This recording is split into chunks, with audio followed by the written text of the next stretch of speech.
Estamos analizando por qué razón al conectar el cargador de voltaje al portátil este no enciende.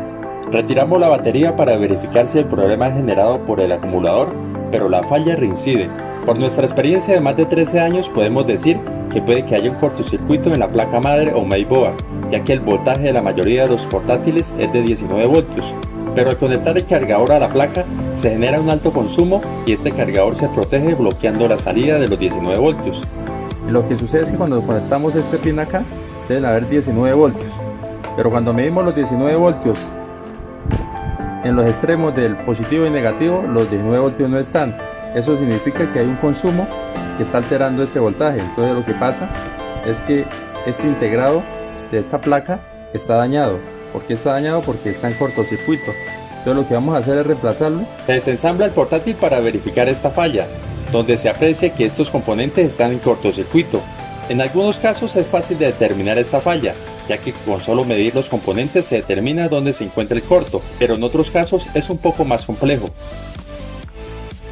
Se revisa el transistor MOSFET de efecto de campo de nivel lógico de canal P, modelo P203EBG, el cual es un componente eléctrico que se encarga de regular la salida de voltaje a partir de una tensión de entrada dada, en este caso los 19 voltios.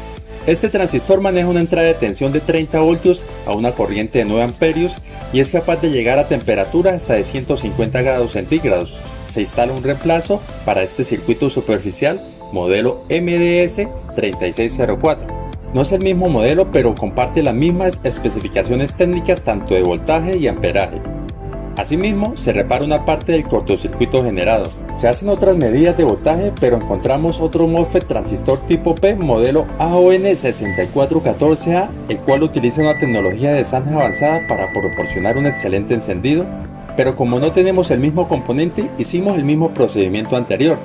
Nos basamos en los datos técnicos del componente con la ayuda de la ficha de características o diagrama y lo reemplazamos por un MOSFET de 30 voltios AON6554. Se hacen los ajustes necesarios, procedemos a hacer la verificación de voltaje y damos por concluido la reparación. Bueno, llegó la hora de la verdad. A ver qué sucede por acá. Y prendió. Buenas noticias, eso es lo importante. Y aquí lo tenemos.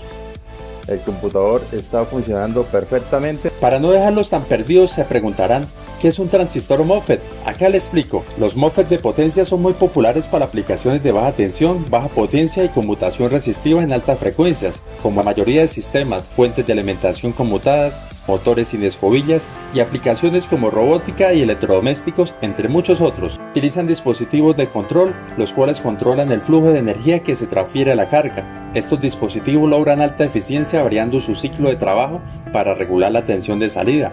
Para realizar la parte de conmutación existen varios dispositivos semiconductores. ¿Pero por qué se dañan? Por exceso de tensión, la corriente que soportan y la dependencia de las temperaturas a las que se ven sometidos y tienen poca tolerancia a la sobretensión. Es decir, si en un transistor se genera una corriente muy alta y el disipador de calor es muy pobre, el MOSFET puede ser destruido en pocos nanosegundos por el aumento de temperatura. Por esto es importante el mantenimiento a los equipos. Una vez más, en nuestro centro de servicio damos reparación a estas y otras fallas de sus equipos electrónicos. Y recuerda que no solo cambiamos piezas, reparamos y encontramos la falla de cualquiera de sus equipos. Gracias por llegar hasta estos minutos. Para nosotros es muy importante nuestros clientes y nuestros espectadores. ¡Feliz día!